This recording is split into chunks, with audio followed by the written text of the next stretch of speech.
آخرت میں سزا دینی ہے، جزا اور سزا آخرت میں ہوگی، دنیا دارالامتحان ہے، دارالجزا نہیں ہے۔ اگر یہ فیصلہ نہ ہوتا لَقُضِیَ بَیْنَہُم، تو ان کے درمیان دنیا میں فیصلہ کر دیا جاتا، عملی فیصلہ۔ وَإِنَّ الظَّالِمِينَ لَهُمْ عَذَابٌ أَلِيمٌ، اور بے شک ظالموں کے لیے دردناک عذاب ہے۔ تو یہاں ظالم کس کو کہا گیا ہے؟ جو اللہ کے مقابلے میں کسی اور کو قانون سازی کا حق دیتے ہیں۔ یہاں قانون سے وہ قوانین مراد نہیں ہے جن کا تعلق مینجمنٹ سے ہے، انتظامی امور سے ہے، وہ قوانین تو انسان بنا سکتا ہے۔ یہاں وہ قانون مراد ہیں کہ کیا چیز انسان کے لیے لیگل ہے، حلال ہے، کیا حرام ہے، اس کا اختیار صرف اللہ کے پاس ہے۔ تَرَى الظَّالِمِينَ مُشْفِقِينَ مِمَّا كَسَبُوا وَهُوَ واقع بِهِمْ، اے مخاطب جب قیامت کے دن عملی فیصلہ ہوگا تو ظالموں کو دیکھے گا اپنی ان بدعمالیوں پہ، وہ ڈر رہے ہوں گے، گھبرا رہے ہوں گے، لیکن یہ گھبراہٹ ان کے کام نہیں آئے گی۔ وَهُوَ واقع بِهِمْ، وہ عذاب ان پر واقع ہو کر رہے گا۔ وَالَّذِينَ آمَنُوا وَعَمِلُوا الصَّالِحَاتِ، اور وہ لوگ جو ایمان لائے اور نیک اعمال کیے،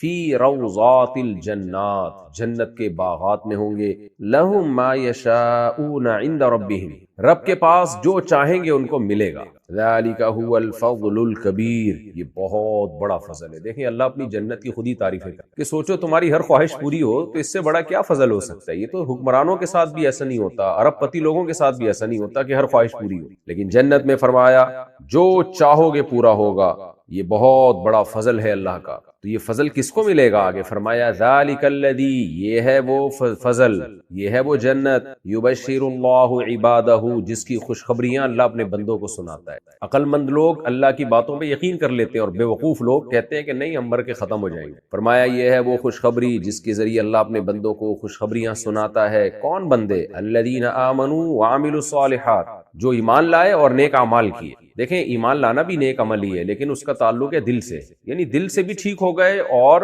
جسم سے نکلنے والے اعمال کو بھی درست کر لیا۔ اسلام کا پورا خلاصہ یہی ہے کہ آپ اندر سے بھی ٹھیک ہو جائیں، باہر سے بھی ٹھیک ہو جائیں، اندر سے آپ کے نظریات ٹھیک ہو جائیں، عقیدے ٹھیک ہو جائیں، اور نکلنے والے جسم سے جو اعمال نکلنے والے وہ ٹھیک ہو جائیں۔ تو اللہ فرماتے ہیں یہ وہ خوشخبریاں ہیں جو اللہ ان بندوں کو دیتا ہے جو ایمان لے آئے اور نیک اعمال کیے انہوں نے۔ قل لا اسألکم علیہ اجرا الا المودۃ فی القربى، نبی کو حکم دیا جا رہا ہے کہ چونکہ یہ مکی صورت ہے نا، اور آپ صلی اللہ علیہ وسلم کے مخاطبین سب سے پہلے عرب تھے، اور عرب میں بھی قریشی اور قریش میں بھی ہاشمی، جو آپ کے اپنے خاندان کے لوگ تھے، تو سب سے پہلے آپ نے دعوت دی ہے، جیسے کہ قرآن میں دوسرے مقام پہ آتا ہے وَأَنذِرْ عَشِيرَتَكَ الْأَقْرَبِينَ، اے نبی آپ کا جو عشیرہ ہے یعنی خاندان ہے، جو سب سے قریبی خاندان ہے، سب سے پہلے آپ اس کو ان کو دعوت دیجیے۔ جیسے قرآن میں ایک اور مقام پر آتا ہے قُوا أَنفُسَكُمْ وَأَهْلِيكُمْ نَارًا، اے ایمان والو اپنے آپ کو اور اپنے اہل و عیال کو جہنم کی آگ سے بچاؤ۔ تو نبی نے بھی اپنے قریبی رشتوں کو جمع کیا، لیکن سب سے زیادہ مخالفت بھی آپ کے رشتوں کی طرف سے ہوئی، اس لیے اللہ نے فرمایا کہ ان سے کہہ دیجئے کہ رشتہ داری کا ہی کچھ خیال کر لو۔ عرب میں رشتہ داروں کو بہت ترجیح دی جاتی تھی، ان کے لیے لڑتے تھے، قبیلوں میں بہت عصبیت تھی اور بہت مضبوط قبائل ہوا کرتے تھے، ایک دوسرے پہ یعنی قبیلے کا فرد ایک دوسرے پہ جان نشاور کیا کرتا تھا۔ تو یہ بھی ایک دعوت کا انداز ہے کہ بھئی آپ میری بات کو اس بیس پہ سن لیں کہ میں آپ سے میرا خونی رشتہ ہے، آپ ہی قوم کا آدمی ہوں میں، تو اس رشتہ داری کا بھی کچھ پاس کیا جاتا ہے۔ قُل لا اسألکم علیہ اجرا، اے نبی ان سے کہہ دیجئے کہ میں تم سے اس دعوت پر کوئی اجر نہیں مانگتا، الا المودۃ فی القربى، ہاں قرابت داری میں جو محبت ہے نا اس کا وہ مانگتا ہوں میں تم سے، یعنی اس کا واسطہ دیتا ہوں، مانگتا ہوں کا مطلب اس کا مطالبہ کرتا ہوں کہ اس کا پاس رکھو، اس کا خیال رکھو۔ وَمَن يَقْتَرِفْ حَسَنَةً نَزِيدْ لَهُ فِيهَا حُسْنًا، اور یاد رکھو جو بھی نیکی کمائے گا ہم اس کے لیے اس میں اضافہ کریں گے ازرو حسن کے، یعنی اس کے جو ہے عمل کو بڑھا دیں گے ہم۔ تو عمل کو بڑھانے کا مطلب اس کے عمل کے اجر کو بڑھا دیں گے، تو زیادہ ثواب ملے گا اس کو، جتنا اچھا عمل کرو گے اجر زیادہ ملے گا۔ کیوں بھائی؟ ان اللہ غفور، اس لیے کہ اللہ تو معاف کرنے والا ہے، شکور قدردان ہے، وہ تھوڑے پہ بہت دیتا ہے۔ ام یقولون افترى علی اللہ کذبا، کیا یہ لوگ پھر بھی یہ کہتے ہیں کہ انہوں نے اللہ پہ جھوٹ باندھا ہے نبی نے؟ فإن یشاء اللہ یختم علی قلبک، اے نبی اگر اللہ چاہے تو آپ کے دل پہ مہر لگا دے، یہ مضامین آپ کے زبان سے جاری ہی نہ ہو۔ دل پر مہر کا مطلب آپ کا دماغ ہی بند ہو جائے، سوچنے سمجھنے کی صلاحیت ہی ختم ہو جائے، یعنی جب بھی کوئی اللہ پہ جھوٹ باندھتا ہے تو اللہ ایسے تھوڑی رکھتا ہے اس کو، پنپنے تھوڑی دیتا ہے اللہ تعالیٰ۔ آپ دیکھ رہے نا مرزا غلام احمد قادیانی نے اللہ پہ جھوٹ باندھا تھا تو اللہ نے اس کو پنپنے نہیں دیا، اس کے دل پہ مہر ہے، تبھی آپ اس کی کتابیں میں دیکھیں لطیفے ملیں گے آپ کو۔ اپنے خلاف اتنا کچھ اس نے اوٹ پٹانگ باتیں کی ہیں، تبھی قادیانی کبھی بھی مرزا غلام احمد کی شخصیت پہ بحث کرنے کے لیے تیار ہی نہیں ہوتے، یہ ڈائریکٹ نبوت پہ آ جاتے ہیں۔ تو نبوت سے پہلے تو شخصیت ہے نا، اتنی اوٹ پٹانگ باتیں اس نے لکھی ہیں۔ تو اللہ نے قرآن میں کہا ہے وَلَوْ تَقَوَّلَ عَلَيْنَا بَعْضَ الْأَقَاوِيلِ لَأَخَذْنَا مِنْهُ بِالْيَمِينِ ثُمَّ لَقَطَعْنَا مِنْهُ الْوَتِينَ، کہ ہم کسی بھی ایسے شخص کو جو اللہ پہ جھوٹ باندھتا ہو اور اس کا جھوٹ پنپنے کا خطرہ ہو تو ہم اس شخص کو پنپنے نہیں دیتے تاکہ جھوٹا نبی اور سچے نبی میں خلط ملط نہ ہو۔ اس لیے اللہ تعالیٰ فرماتے ہیں کہ آپ اپنے ان لوگوں سے کہہ دیجئے کہ یہ لوگ کہہ رہے ہیں اللہ پہ جھوٹ باندھا ہے، تو اللہ چاہے تو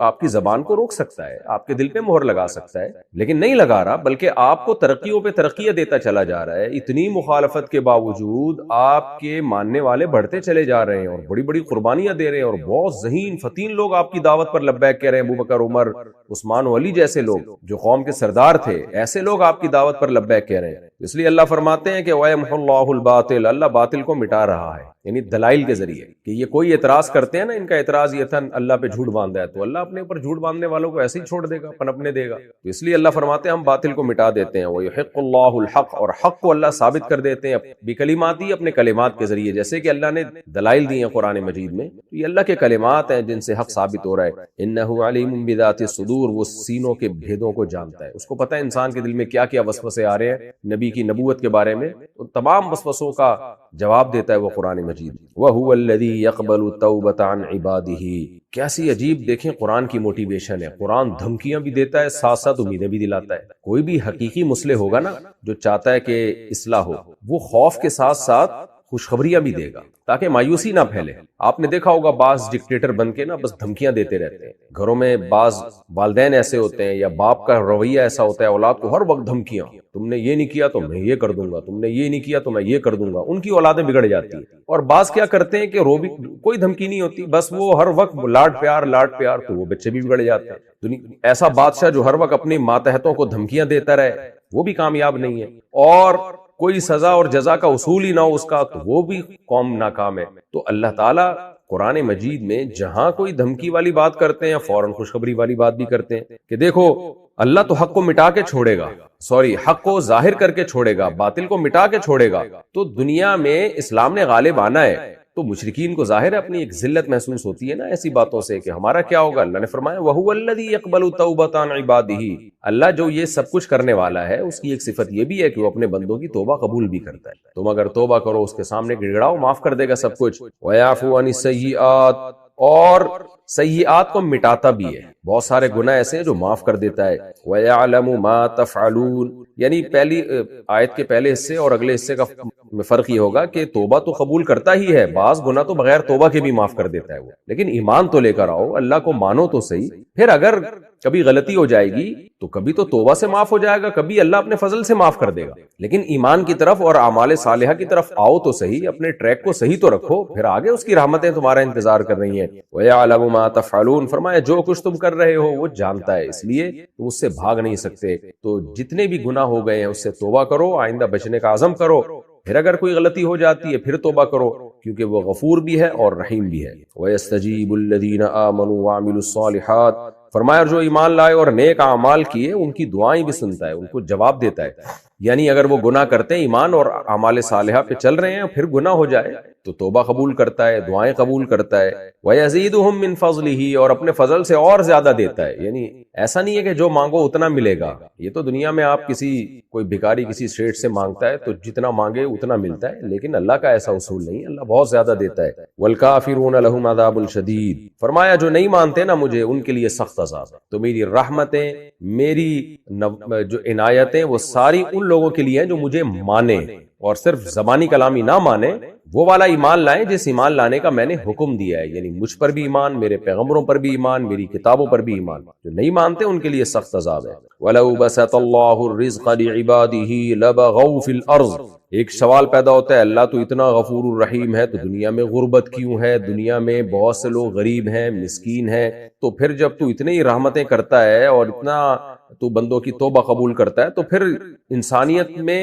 غربت کو ختم کر دے، تو سب کو بے تحاشا روزی دے دے۔ اس کا اللہ نے جواب دیا کہ اللہ تعالیٰ اگر رزق کو پھیلا دیں اپنے بندوں کے لیے لبغوا فی الارض، یہ زمین میں سرکشی کرنے لگے، نیک نہیں بنیں گے پھر۔ ولکن ینزل بقدر ما یشاء، وہ نازل کرتا ہے رزق کو ایک اندازے سے جتنا وہ چاہتا ہے، ایک نظام ہے اس کا، اس سے کچھ لوگ سرکش بھی بنتے ہیں لیکن کچھ شکر گزار بھی بن جاتے ہیں۔ مالدار غریب کو دیکھ کے شکر کرتا ہے اور غریب مالدار کو دیکھ کر صبر کرتا ہے، تو یہ دنیا کا نظام ہے، اس حکمت سے اللہ نے ایسا کیا ہوا ہے۔ آخرت میں تو جو نیک عمل کرے گا سب کو جنت کی صورت میں وافر رزق ملے گا، دنیا میں ایسا نہیں ہوتا، یہ اللہ کا نظام ہے۔ انہ بعبادہ خبیر بصیر، تو کیا یہ اندھیر ہے اللہ کے ہاں؟ ایک ایسا ہی نظام ہے کہ جس کو چاہتا ہے بس روزی دبا کے دے دی اور جس کو چاہے فاقوں میں ڈال دیا؟ اللہ کہتے ہیں وہ اپنے بندوں سے باخبر ہے اور ان کے حالات کو دیکھ رہا ہے، اس کو پتا ہے کس کو دینا ہے کس کو نہیں دینا۔ آپ کہہ سکتے ہیں بہت سو کو تو دیا وہ بگڑ گئے، تو ان کو تو روزی دینا صحیح نہیں تھا۔ بات یہ ہے کہ اللہ نے ہمیں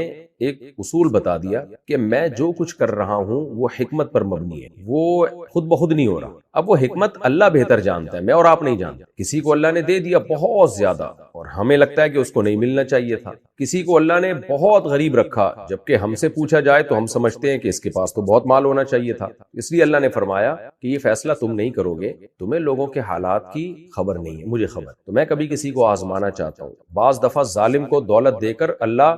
مظلوموں کو آزمانا چاہتا ہے، تو یہ مجھے پتا ہے، میں باخبر ہوں اور سب کے حالات کو دیکھ رہا ہوں۔ تو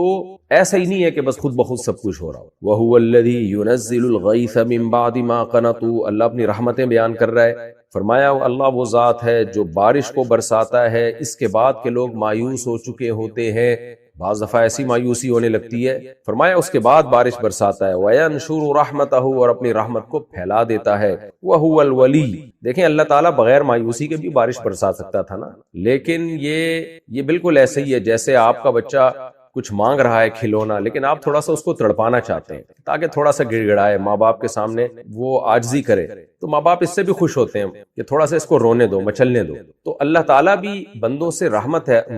بندوں کے ساتھ اللہ کو محبت ہے، تو بعض دفعہ اللہ تعالیٰ بارش کو مؤخر کر دیتے ہیں، یہ بھی ایک اللہ کی رحمت ہے تاکہ ان لوگوں کو بارش کی قدر تو ہونا کہ بارش کیا ہوتی ہے۔ اگر ہوتی رہے اور کبھی قحط ہی نہ آئے اور کبھی بارشیں مؤخر ہی نہ ہو تو بارش کو تو لوگ سمجھیں گے ہی نہیں کہ بارش کتنی بڑی نعمت ہے۔ اللہ کہتے ہیں من بعد ما قنطوا، میں یہ کرتا ہوں کہ لوگوں کو مایوس کر دیتا ہوں، بھائی اب نہیں ہوگی بارش، کیسے پریشان ہوتے ہیں، نماز استسقائیں ہو رہی ہوتی ہیں، اللہ پانی برسا دے، اے اللہ پانی برسا دے، کیسا تکبر خاک میں ملتا ہے، تو اللہ تڑپنا دیکھتا ہے، پھر اللہ آسمان سے بارشیں برساتا ہے اور اپنی رحمت کو پھیلا دیتا ہے۔ وَهُوَ الْوَلِيُّ الْحَمِيدُ، وہ دوست ہے اور قابل تعریف ہے۔ وَمِنْ آیَاتِهِ، اللہ فرماتے کون کون سی آیات تمہیں بتاؤں، اسی کی نشانیوں میں سے خلق السماوات والارض، آسمانوں اور زمین کا بنانا، وما بث فیہما من دابہ، اور آسمانوں اور زمین میں جو اس نے چلنے والی چیزیں بنا دی ہیں، پھیلا دی ہیں۔ اس سے پتہ چلتا ہے آسمانوں میں بھی اللہ کی کوئی مخلوق ہے، ظاہر ہے فرشتے ہیں اور بھی پتہ نہیں کیا کیا مخلوق ہوں گی، ہمیں نہیں پتا، لیکن اللہ نے آسمانوں و زمینوں میں جتنی بھی مخلوق ہے سب کو پھیلا دیا۔ وَهُوَ عَلَى جَمْعِهِمْ، اور اللہ جب چاہے، اذا یشاء، جب وہ چاہے ان کے جمع کرنے پر قدیر، قادر ہے، تو پھیلا دیا اس نے، تو جو اس مخلوق کو اور انسانوں کو دنیا میں پھیلا سکتا ہے وہ حساب کتاب کے لیے جمع بھی کر سکتا ہے۔ یہ رکوع الحمدللہ ہمارا کمپلیٹ ہو گیا، اب ہم اگلے رکوع کی طرف چلتے ہیں۔ سورہ شورى کا رکوع نمبر 4 اور 25ویں پارے کا رکوع نمبر 5 اب میں شروع کرتا ہوں۔ آسان رکوع ہیں یہ الحمدللہ، اور توحید کا مضمون زیادہ ہے، اللہ کی نعمتیں، تو یہ جب آپ ترجمہ آپ کو آ جائے گا نا، پھر جب آپ قرآن پڑھا کریں گے نا ایسے روانی کے ساتھ، پھر آپ کو ان آیتوں کے پڑھنے میں مزہ آئے گا، یا تراویح میں آپ جب قرآن سنیں گے پھر آپ کو انشاءاللہ اس میں بہت مزہ آئے گا، کیونکہ پھر روانی سے یہ قرآن اللہ کا کلام ہے، کلام روانی سے جب سنا جاتا ہے تو اس میں لطف آتا ہے۔ میں تو صرف ایکسپلین کر رہا ہوں نا ایک ایک آیت کو، تاکہ آپ کو وہ آیت کا ترجمہ یاد ہو جائے، اس کی موٹی موٹی تفسیر ذہن میں آپ کے بیٹھ جائے، ورنہ اصل جو لطف آئے گا نا آپ کو جب اگر آپ یہ میرے پراپر طریقے سے لیکچر سنیں گے سارے، تو انشاءاللہ آپ کو نماز میں اور عام حالات میں جب قرآن لے کے بیٹھیں گے تو تلاوت کا انشاءاللہ آپ کو بہت لطف آئے گا، اثر کرے گا قرآن آپ کے اوپر۔ تو ہم جی سورہ شورى کا رکوع نمبر 4 اور 25ویں پارے کا رکوع نمبر 5 شروع کرتے ہیں، مختصر لفظی ترجمہ، مختصر گرامر کے ساتھ، پھر انشاءاللہ اس کی تفسیر ہوگی۔ بسم اللہ الرحمن الرحیم۔ وما اصابکم من مصیبہ، اور جو پہنچتی ہے تمہیں کوئی مصیبت، فبما کسبت ایدیکم، تو وہ ہوتی ہے تمہارے ہاتھوں کی کمائی، فبما، تو وہ ہوتی ہے اس سبب سے، ما کسبت ایدیکم، وہ اعمال ہوتے ہیں جو تمہارے ہاتھوں نے کمائے، ویعفو عن کثیر، ویعفو عن کثیر، اور وہ معاف کرتا ہے بہت عن کثیر من الذنوب، یعنی من الذنوب یہاں محذوف ہے، محذوف کا مطلب کثیر کا مطلب جو ذنوب کثیر ہے، بہت سارے گناہوں کو تو وہ ویسے ہی معاف کر دیتا ہے، تمہارے ہر بدعملی کی سزا بھی نہیں دیتا تمہیں۔ وما انتم بمعجزین، اور تم نہیں ہرا سکتے فی الارض زمین میں، یعنی اللہ کو۔ وما لکم من دون اللہ، اور نہیں ہے تمہارے لیے اللہ کے سوا من ولی، کوئی دوست، ولا نصیر، اور نہ کوئی مددگار، کوئی بھی نہیں ہے اللہ کے سوا تمہارا۔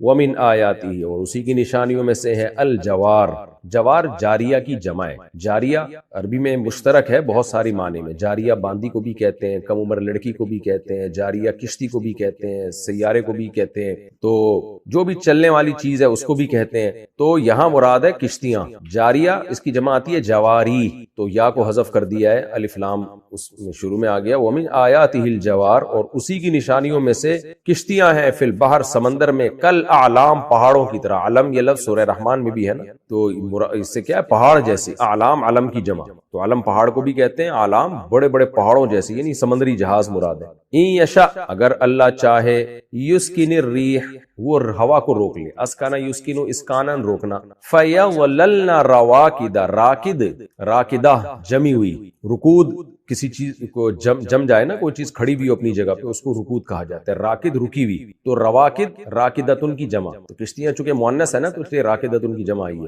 اور یظللن کیا ہے یہ بھی کئی بار بتا چکا ہوں، ظل یظل، سمع یسمع سے آتا ہے، ظلیل یظلل، اس کا معنی ہوتا ہے سارا دن کسی کام میں رہنا کسی چیز کا، جیسے قرآن میں آتا ہے نا کہ اذا بشر احدهم بالانثى، جب ان میں سے کسی ایک کو لڑکی کی خوشخبری سنائی جاتی ہے کہ تمہارے یہاں بیٹی پیدا ہوئی ہے، ظل وجهه مسودا، تو اس کا چہرہ سارا دن سیاہ رہتا ہے، تو ظل کا معنی سارا دن کسی کام میں کسی چیز کا رہنا، تو یظللنا یضربنا کی طرح ہے، کیونکہ رواکد جمع مؤنث ہے نا تو کشتیوں کی طرف ضمیر راجع ہو رہی ہے۔ فیظللنا، اگر وہ چاہے ہوا کو روک لے، فیظللنا رواکد، تو وہ کشتیاں جم جائیں، علی ظہرہ، سمندر کی پشت پر، یعنی ٹھہر جائیں اپنی جگہ پہ، ہل ہی نہ سکیں۔ تفسیر میں ڈیٹیل انشاءاللہ۔ ان فی ذالک، بے شک اس بات میں، لآیات، بڑی بڑی نشانیاں ہیں، لکل صبار، ہر اس شخص کے لیے جو صبر کرنے والا ہے، شکور اور قدردان ہے، شکر کرنے والا ہے، سوری۔ او یوبقہن، یا اگر اللہ چاہے تو یوبقہن، ہلاک کر دے، ان برباد کر دے ان کشتیوں کو۔ او بقا یوبقو کا معنی ہلاک کر دینا، برباد کر دینا، ہننا یہ کشتیوں کو، بما کسبوا، ان اعمال کی وجہ سے جو یہ کرتے ہیں، ویعفو عن کثیر، اور یہ بھی ہو سکتا ہے کہ وہ چاہے تو بہت سے گناہوں کو معاف کر دے، یہ سب اسی کے اختیارات میں۔ ویعلم الذین یجادلون فی آیاتنا، اور جان لے، یعنی یہ سب کچھ اس لیے کرے وہ تاکہ وہ جان لے ان لوگوں کو جو یجادلون، ویعلم الذین، اور تاکہ جان لے وہ لوگ، یجادلون فی آیاتنا، جو ہماری آیات میں ناحق جھگڑتے ہیں، وہ کیا جان لیں، ما لہم من محیص، کہ ان کے لیے کوئی بھاگنے کا راستہ نہیں ہے، یعنی اللہ چاہے تو کشتیوں کے ساتھ یہ سارے معاملات کر سکتا ہے، تاکہ جس کا نتیجہ یہ نکلے گا کہ جو ہماری آیات میں جھگڑتے ہیں نا، ابھی تو بڑے فنٹر بنے ہوئے ہیں، اللہ نے یہ کیا کہا، یہ کیا، جب اللہ ان کے ساتھ یہ سب کچھ کرے، کیونکہ سمندر میں سفر تو یہ کرتے ہیں، تو اللہ اگر یہ سب کچھ کرے نا تو یہ نتیجہ کیا نکلے گا، ان کو یقین ہو جائے گا، پتہ چل جائے گا کہ اللہ کے سوا کوئی بھاگنے کا راستہ ان کے پاس نہیں ہے۔ فما اوتیتم من شیء، بس جو کچھ دیے گئے ہو تم، من شیء کوئی بھی چیز، فمتاع الحیات الدنیا، تو یہ دنیاوی زندگی کا تھوڑا سا سامان، کشتیاں مشتیاں جس پہ تم جہاز ماز سفر کرتے ہو، فخر کرتے ہو۔ وما عند اللہ خیر، اور جو کچھ اللہ کے پاس ہے وہ بہتر ہے۔ وابقا، اس میں تفضیل ہے، ابقا، خیرن بھی اس میں تفضیل ہے، یعنی زیادہ باقی رہنے والا ہے اور زیادہ بہتر ہے۔ للذین آمنوا، ان لوگوں کے لیے جو ایمان لائے، وعلی ربہم یتوکلون، اور وہ اپنے رب پہ توکل بھی کرتے ہیں، یعنی ان کو جو بدلہ ملے گا وہ اس دنیا سے بہت بہتر اور باقی رہنے والا۔ یہ کون لوگ ہیں؟ والذین، یہ وہ لوگ ہیں جی، والذین، اور وہ لوگ، یجتنبون کبائر الاثم، جو بچتے ہیں کبیرہ گناہوں سے، یہ اضافت الصفت الی الموصوف، یعنی الاثام الکبائر، اسم کی جمع آثام آتی ہے، تو اسم یا اس میں جنس ہے، اس میں جنس کیا ہوتا ہے، اس میں طلبہ کو تو پتا ہوتا ہے مدارس کے، آپ کو نہیں بھی پتا ہو تو بھی چلے گا۔ الاسم الکبائر، یعنی کبائر الاسم، یہ صفت کی اضافت موصوف کی طرف، یعنی ان گناہوں سے جو کبائر ہیں، تو یہ وہ لوگ ہیں جو بچتے ہیں ان گناہوں سے جو کبیرہ ہیں، یعنی ان کی کیا صفات ہیں؟ للذین آمنوا، یہ ایمان لائے ہیں،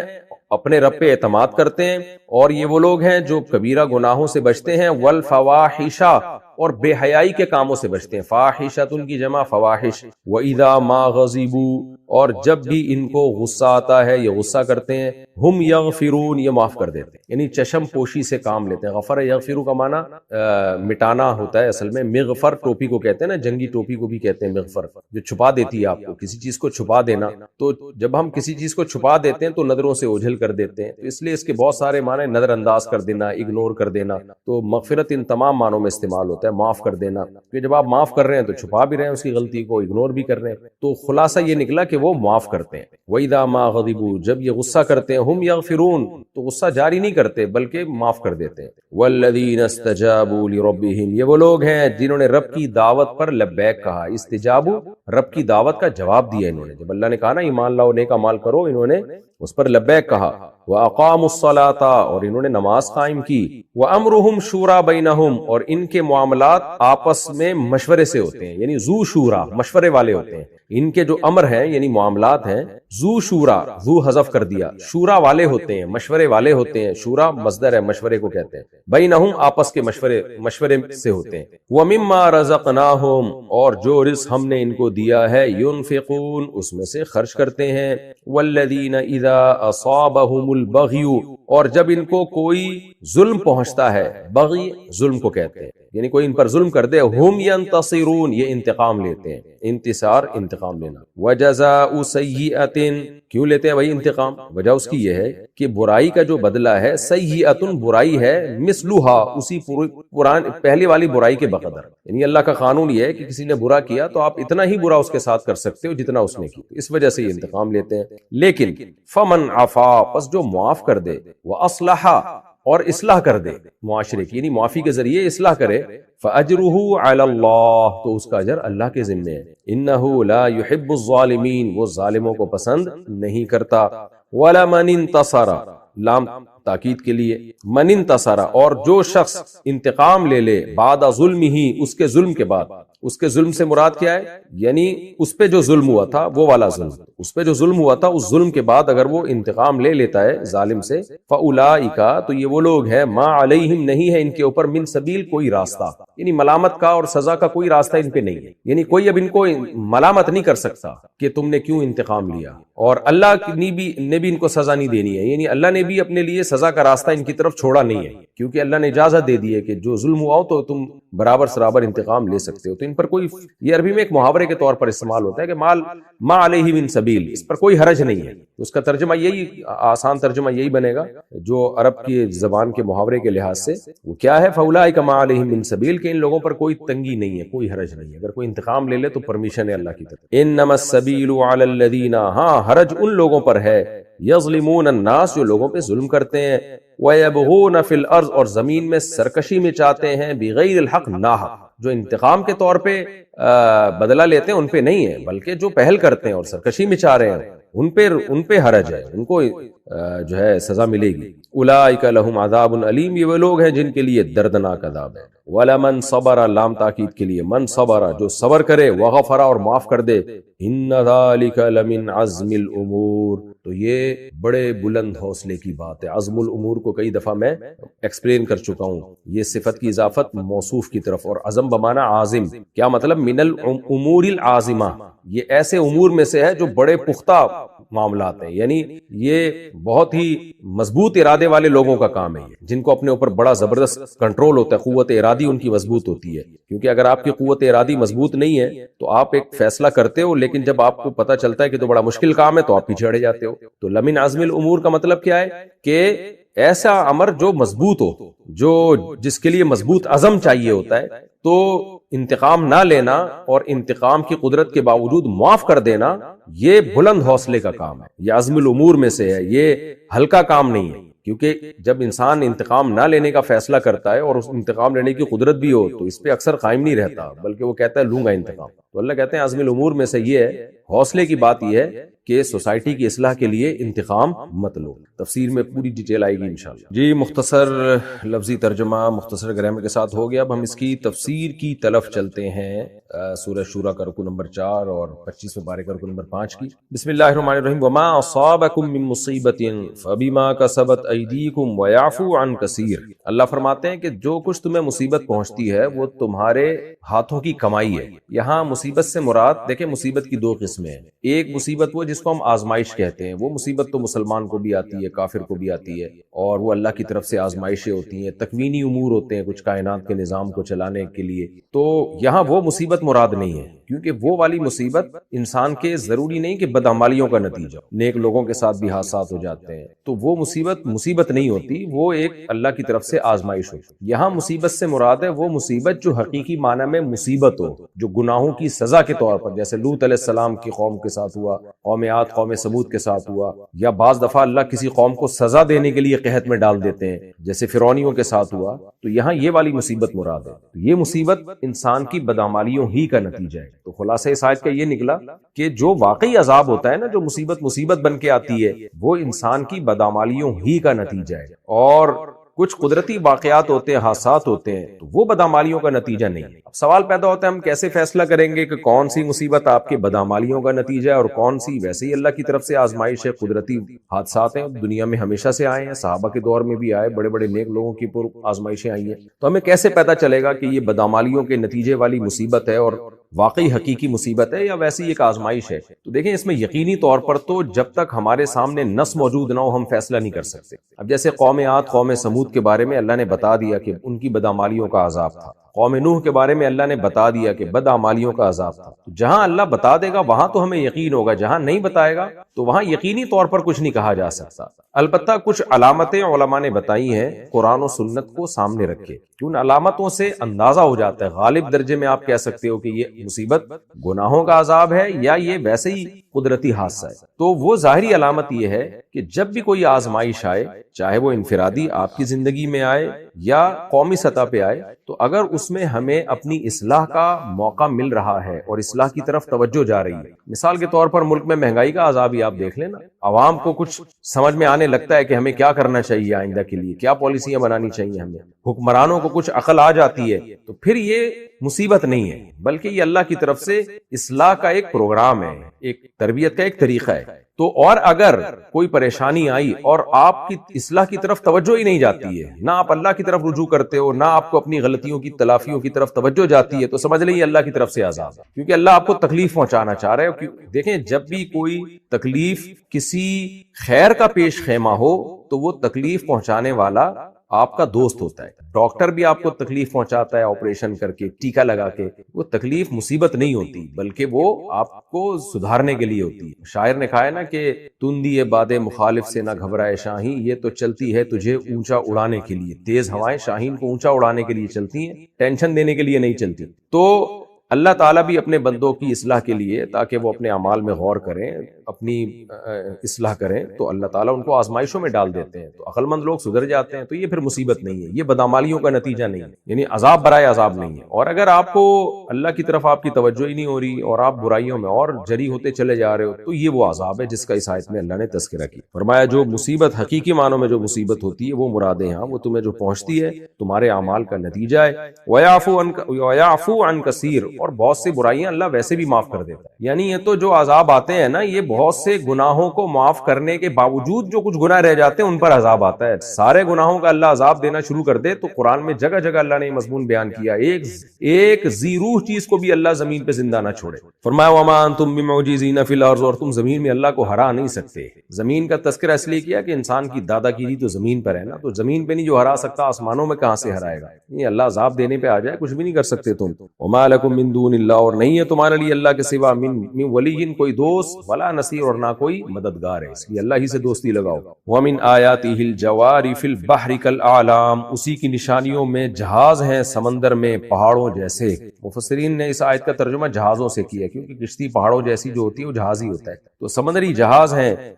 کیسے سمندر اپنی پشت پہ اٹھا کے اتنی وزنی چیز کو اٹھاتا ہے اپنی پشت پہ، اور کہاں سے کہاں ایک ملک سے دوسرے ملک تمہیں دھکیل دیتا ہے، کیسے آرام سے تم ٹریولنگ کر کے اپنی منزلوں تک پہنچتے ہو، تجارت بھی کرتے ہو۔ ارشمیدس کا لا ہم نے اسکول میں پڑھا تھا نا کہ پانی میں سوئی تو ڈوب جاتی ہے، جہاز نہیں ڈوبتا، تو یہ ارشمیدس کے لا کی وجہ سے ایسا نہیں ہو رہا، بلکہ اللہ نے جو قانون بنایا جس پہ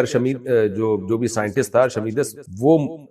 مطلع ہوا، تو وہ اللہ کے بنائے ہوئے قانون پر مطلع ہوا ہے، وہ قانون اس نے تھوڑی بنایا ہے، ایک فطرت کا قانون، فزکس کا قانون پہلے سے زمین پہ موجود تھا جو اللہ کا بنایا ہوا ہے، کہ سوئی آپ پانی میں ڈالتے ہیں ڈوبتی ہے، سمندر کو کیسے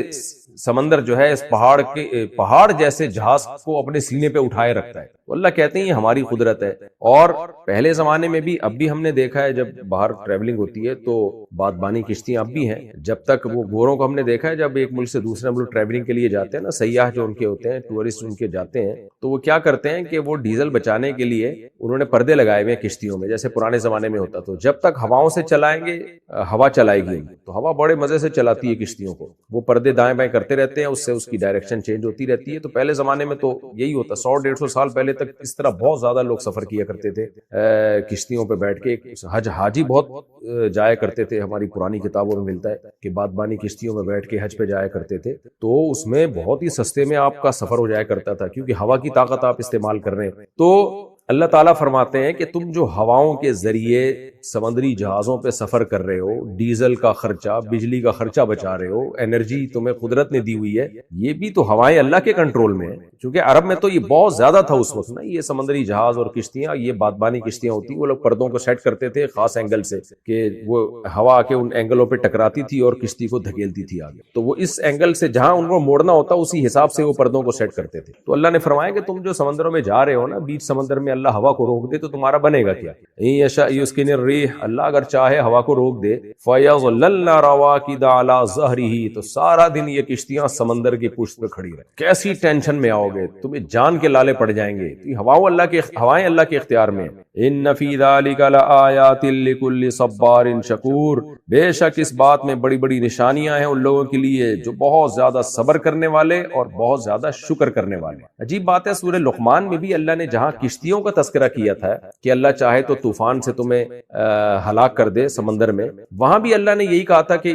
اس میں صبر کرنے والوں کے لیے بہت بڑی بڑی نشانیاں ہیں۔ تو کشتیوں کا صبر شکر سے کیا تعلق ہے؟ دیکھیں یہاں صابر شاکر کا مطلب ہے مومن جو کامل ہوتا ہے نا، اس میں دو ہی تو بہترین خصوصیات ہیں کہ غموں پہ صبر کرتا ہے اور خوشیوں پہ شکر کرتا ہے۔ اور کافر کی ایک صفت کو اللہ نے بہت زیادہ ہائی لائٹ کیا ہے کہ جب ٹینشن میں آتا ہے تو صبر نہیں کرتا، جزا فضا، خودکشی کے خیالات، اور فوراً ڈپریشن میں جانے لگتا ہے، اور یعنی بالکل ہی مایوس ہونے لگتا ہے، اور جب نعمتیں ملتی ہیں تو اترانے لگتا ہے، اللہ کا شکر نہیں ادا کرتا۔ تو یہ جو سمندر میں جب ہم سفر کرتے ہیں نا، خاص طور پہ پرانے زمانے کا سفر تو بڑا خطرناک ہوتا تھا، تو اس میں یہ جو لوگ ہیں نا، انسانیت اس کنڈیشن سے گزرتی تھی، جب تک وہ کشتی میں ہوتے تھے، سمندر کی لہریں ہلتی تھی، ڈوبنے کا خطرہ ہوتا تھا، یہ خطرہ ہوتا تھا کہ ہوائیں رک نہ جائیں، تو ایسے موقع پہ بہت واضح پتہ چلتا تھا کہ کون صبر کرنے والا ہے اس کنڈیشن میں، کون ایسا ہے جس کو ایک دم ڈپریشن میں نہیں جا رہا اور وہ اللہ سے امیدیں لگا کے بیٹھا ہوا ہے کہ بھئی اس طوفان سے نکال بھی اللہ سکتا ہے، غرق بھی اللہ کر سکتا ہے، وہ اللہ سے لو لگاتا ہے۔ اور اس کنڈیشن سے جب کشتی میں نکلتے ہیں تو کون ہے جو شکر کرتا ہے اور کون ہے جو ناشکر ہے۔ تو سمندر میں جانے کے بعد اس کا بڑی اچھی طریقے سے اندازہ ہو جاتا ہے۔ آج تو بڑے محفوظ جہاز ہیں، لیکن پہلے یہ کیفیت بہت ہوتی تھی کہ جب آپ مصیبت میں آتے ہیں نا، تو مصیبت سے نکل گئے تو کون ہے جو اللہ کی طرف نسبت کرے گا، اس اللہ نے ہمیں نکالا ہے، اور مصیبت میں پڑ گئے تو کون ہے جو مایوس نہیں ہوگا بلکہ صبر کرے گا۔ تو اس کا مطلب یہ ہوا کہ یہ جو سفر ہے نا، جب آدمی ٹینشن میں آتا ہے تو یہ انسان کو جانچنے کا بہترین ذریعہ ہے۔ تو جب تک آپ کی طبیعت میں کامل درجے کا صبر اور کامل درجے کا شکر نہیں ہوگا، آپ میں سوچنے سمجھنے کی صلاحیت نہیں ہوگی۔ جن کے سوچنے سمجھنے کی صلاحیت ہوتی ہے نا، وہ مصیبت میں صبر کرتے ہیں، اور جب مصیبت دور ہو جاتی ہے تو شکر کرتے ہیں۔ اور جو اندھے بہرے گونگے ہیں، سوچنے سمجھنے کی صلاحیت ہی نہیں ہے، تو وہ مصیبت میں صبر نہیں کرتے، ان کو خودکشی کے خیالات آتے ہیں، اور وہ سوچتے نہیں ہیں، ان میں سوچنے کی صلاحیت نہیں ہے۔ اگر سوچنے کی صلاحیت ہوتی تو وہ یہ سوچتے کہ بھئی یہ اللہ ہے نا، تو اللہ تو دیکھ رہا ہے نا، وہ بچانا چاہے میں بچا سکتا ہے۔ اور جب وہ مصیبت سے نکلتے ہیں تو کہتے ہیں بھئی اللہ نے بچایا۔ تو یہ سوچنے سمجھنے کی صلاحیت جس میں ہوگی، وہ صابر بھی ہوگا، شاکر بھی ہوگا۔ تو کشتیوں میں بیٹھ کے، طوفانی کشتیاں جب طوفان آ رہے ہوں اس میں صاف پتہ چل جاتا ہے کہ کون سوچنے سمجھنے کی صلاحیت والا ہے اور کون سوچنے سمجھنے کی صلاحیت والا نہیں ہے. تو جو سوچنے سمجھنے کی صلاحیت والا ہوتا ہے وہی اللہ کی نشانیوں میں غور کرتا ہے, اور سوچنے سمجھنے کی جس میں صلاحیت ہوگی اس میں ظاہری علامت یہ ہوگی کہ وہ صبار بھی ہوگا شکور بھی ہوگا. یہ مطلب ہے قرآن کی اس آیت کا. تو اللہ فرماتے ہیں کہ اس میں نشانیاں ہیں, یہ جو سمندری جہاز سفر کر رہے ہیں اور اللہ کی قدرت تمہیں نظر آ رہی ہے, تو جن میں سوچنے سمجھنے کی صلاحیت ہے نا ان کو اس میں اللہ کی قدرت کی بڑی نشانیاں نظر آئیں گی, اللہ کے احسانات کی بھی, اللہ کی قدرت کی. پھر اللہ بتاتے ہیں, ہم تمہیں بتاتے ہیں سوچنے سمجھنے کی صلاحیت ہوتی کس میں ہے, ان کی علامت کیا ہے. ان کی علامت یہ ہے کہ ان میں صبر بھی ہوگا, ان میں شکر بھی ہوگا. تو جو بالکل بند ذہن کے لوگ ہیں, سوچنا چاہتے ہی نہیں ہے, وہ نہ شاکر ہوں گے نہ وہ صابر ہوں گے. تو وہاں سورہ لقمان میں بھی یہی مضمون تھا. فرمایا او یوبقہن بما کسبوا, اللہ چاہے تو ان کشتیوں کو ہلاک بھی کر سکتا ہے, تمہیں وہاں تڑپا بھی سکتا ہے, روک لے اور تم کھڑے رہو. اب تم پریشان ہو جاؤ کہ پتہ نہیں ہم کب منزل تک پہنچیں گے. آپ دیکھیں سفر میں بسیں خراب ہو جاتی ہیں اور پتہ ہی نہ ہو کہ کب ٹھیک ہوگی, کیا ٹینشن ہوتی ہے. اور سمندر کی پشت پہ جا کے آپ کا جہاز جو ہے رک جائے اور جھولنے لگے اور پتہ ہی نہ ہو کہ آپ یہاں سے نکلیں گے کب. اللہ کہتے ہیں یہ ٹینشن بھی میں تمہیں دے سکتا ہوں, ایک اور ٹینشن دے سکتا ہوں, وہ یہ کہ تمہیں الٹا غرق کر دوں وہاں پہ, اور یہ بھی کر سکتا ہوں وَيَعْفُ عَنْ كَثِيرٍ کہ بہت سو کو میں معاف بھی کر سکتا ہوں کہ ان کو نجات دے دو, یعنی بچا لو ان کو اس عذاب سے. عن کثیر میں یہ انسان بھی مراد ہو سکتے ہیں کہ بہت سے لوگوں سے چشم پوچھی سے کام لوں, اور یہ بھی ہو سکتا ہے بہت سے گناہوں کو معاف کر دوں اور سزا نہ دوں. لیکن میرا خیال ہے زیادہ جو ترجمہ مفسرین نے جس کو ترجیح دی ہے نا وہ عن کثیر, میں نے شاید ترجمے میں عن کثیر سے مراد کثیر گناہ کیے ہیں, لیکن یہاں زیادہ بہتر ترجمہ بنتا ہے عن کثیر بہت سے لوگوں کو چاہوں تو میں درگزر بھی کر سکتا ہوں. تو یہ زیادہ بہتر ترجمہ ہوگا کہ بہت سے لوگوں کو میں چاہوں تو معاف بھی کر دوں, یعنی بہت سو کو ہلاک کر دوں, بہت سو کو سمندر کی پشت پہ ہی رہنے دوں کہ ہل کے دکھاؤ اب یہاں سے, اور بہت سو کو میں اپنی قدرت سے معاف بھی کر سکتا ہوں. یعنی پورا میرا کنٹرول ہے تمہارے اوپر, جس کو چاہوں معاف کروں, جس کو چاہوں ڈبو دوں, جس کو چاہوں سمندر میں ہی رہنے دوں اور تڑپتا رہے وہ, اور جس کو چاہوں منزل پہ پار لگا دوں. وَيَعْلَمَ الَّذِينَ يُجَادِلُونَ فِي آيَاتِنَا, لیکن ان سارے تصرفات کا نتیجہ کیا نکلے گا؟ جو ہماری آیتوں میں جھگڑا کر رہے ہیں نا کہ اللہ نے کوئی کلام نازل نہیں کیا, ہم اللہ کو مانتے ہی نہیں ہیں, کوئی اللہ نہیں ہے, تو ان کو پتہ چل جائے گا مَا لَهُم مِّن مَّحِيصٍ کہ ہمارے پاس بھاگنے کا کوئی راستہ نہیں ہے. یعنی اگر میں یہ سب کچھ سمندروں میں لے جا کے تمہارے ساتھ کرنا شروع کر دوں نا کہ پشت پہ قائم رکھوں, تمہیں ہلاک کر دوں, تو پتہ چل جائے گا کہ تم کتنے طاقتور ہو, تم اللہ کے عذاب سے بھاگ نہیں سکتے ہو. تو اس لیے اللہ کہتے ہیں ابھی میں نے ان آزمائشوں میں ڈالا نہیں ہے تمہیں سمندر میں لے جا کے, خشکی پہ ہی ہو اور آسائشوں میں ہو, تو ابھی مجھے مان لو اور میری طاقت اور قدرت کا اعتراف کر لو. اس شخص کی لم یزیدہ مالہ کہ اضافہ نہیں کیا اس شخص کے مال نے اس شخص میں, وولدہ اور اس کی اولاد نے, الا خسارہ مگر خسارے کے اعتبار سے. یعنی انہوں نے ہر ایسے شخص کو فالو کیا جس شخص کے مال اور اولاد نے اس شخص میں اضافہ نہیں کیا الا یہ کہ خسارے کے اعتبار سے. اس کو کہتے ہیں تمییز محول عن المفعول, یعنی اس شخص میں اضافہ نہیں کیا خسارے کے اعتبار سے. کیا مطلب؟ اس شخص کے خسارے میں اضافہ کیا. تو یہاں جو اصل میں خسارہ کا لفظ ہے نا وہ ہے اصل مفعول, کہ اس شخص کے خسارے میں اضافہ. ہم کہتے ہیں تم میں اضافہ نہیں ہوگا الا سوائے نقصان کے, یعنی تمہارے نقصان میں ہی اضافہ ہوگا. وَمَكَرُوا مَكْرًا كُبَّارًا اور انہوں نے تدبیر کی, تدبیر کرنا, کبارا بہت بڑی تدبیر, مکر بری تدبیر کو کہتے ہیں, بہت بڑی بڑی بری تدبیریں کی انہوں نے. وَقَالُوا اور کہنے لگے لَا تَذَرُنَّ آلِهَتَكُمْ ہرگز مت چھوڑو اپنے معبودوں کو. وَذَرَ يَذَرُ چھوڑنا, کئی بار یہ لفظ آ چکا ہے. ذر چھوڑ دو, ذرہم ان کو اپنے حال پہ چھوڑ دو. لا تذرن یہ کہنے لگے ہرگز مت چھوڑو آلہتکم الہ کی جمع آلہہ اپنے معبودوں کو. ولا تذرن اور ہرگز مت چھوڑو ودن ولا سواعن نہ ود کو چھوڑو اور نہ سوا کو چھوڑو. ولا یغوثا اور نہ ہی یغوث کو چھوڑو. ویعوقا اور نہ ہی یعوق کو. ونسرا اور نہ ہی نصر کو. یہ 5 بتوں کے نام تھے جو کسی بزرگ کے, کوئی اللہ والے بزرگ گزرے تھے, عقیدت میں ان بزرگوں کی مورتیاں بنا کر انہوں نے پھر ان کی عبادت شروع کر دی. ود سوا یغوث یعوق نصر. وقد اضلوا کثیرا, نبی علیہ السلام نے کہا تحقیق ان لوگوں نے گمراہ کر دیا ہے, کثیرا بہت سارے لوگوں کو. یعنی یہ جو قوم کے بڑے لوگ ہیں نا انہوں نے بہت سارے لوگوں کو گمراہی میں ڈال دیا ہے، یا مراد اس سے یہ ہے کہ ان بتوں نے بہت سے لوگوں کو گمراہی میں ڈال دیا ہے۔ وَلَا تَزِدِ الظَّالِمِينَ، اور اللہ بڑھا مت تو ظالموں کو، الا ضلالا، مگر گمراہی کے اعتبار سے۔ یہ بھی وہی ہے کہ تمییز محول عن المفعول، یعنی اصل میں اس کو مفعول بھی بننا چاہیے تھا کہ مت اضافہ کر تو مگر یہ کہ گمراہی میں، ظالموں کی گمراہی میں، تو مبالغتاً یوں کہا گیا ظالموں میں اضافہ مت کر سوائے گمراہی کے، یعنی گمراہی کے اعتبار سے ان میں اضافہ کر، یعنی ان کی گمراہی میں اور اضافہ ہو جائے۔ مما خطیئاتہم، مما کے بعد من مما اصل میں تھا من ما زائدہ ہے، یہ اصل میں من ہے۔ خطیئاتہم، خطیئات گناہوں کو کہتے ہیں، ان کے گناہوں کے سبب اغرقو، ان کو غرق کر دیا جائے، فادخلوا النار، اور داخل کر دیا جائے ان کو آگ میں، فلم یجدوا لہم، پس یہ نہ پائیں اپنے لیے، من دون اللہ، اللہ کے سوا، انصارا، کوئی مددگار۔ وقال نوح، یہ اللہ کا کلام بھی ہو سکتا ہے، مما خطیئاتہم، نوح علیہ السلام کی تقریر ختم ہوئی، اب اللہ کہہ رہے ہیں مما خطیئاتہم، اپنے گناہوں کے سبب، اغرقوا، ان کو غرق کر دیا گیا،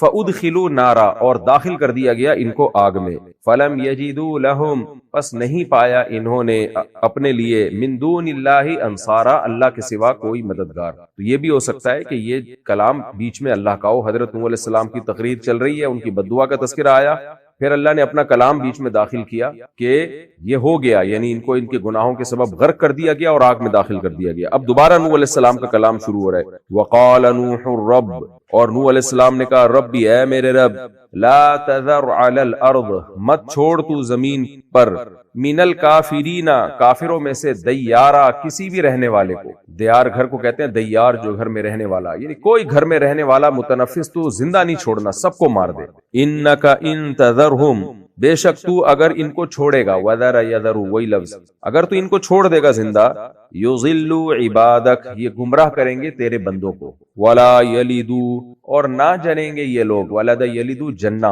نہیں جنیں گے یہ لوگ، الا فاجرا کفارا، مگر برے آدمی کو، کفارا ناشکرے کو، کافر ناشکرے کو کہتے ہیں انکار کرنے والا، جو نعمت کا انکار کر دے، اور کفار مبالغے کا صیغہ ہے، بڑا ناشکرا اور فاسق فاجر ہی پیدا کریں گے، ان کی اولاد بھی ایسی ہوگی۔ رب اغفر لی، اے میرے رب مغفرت کر دے میری، ولی والدی، اور میرے والدین کی، ولمن دخل بیتی، اور ہر اس شخص کی جو میرے گھر میں داخل ہو جائے، مؤمنن،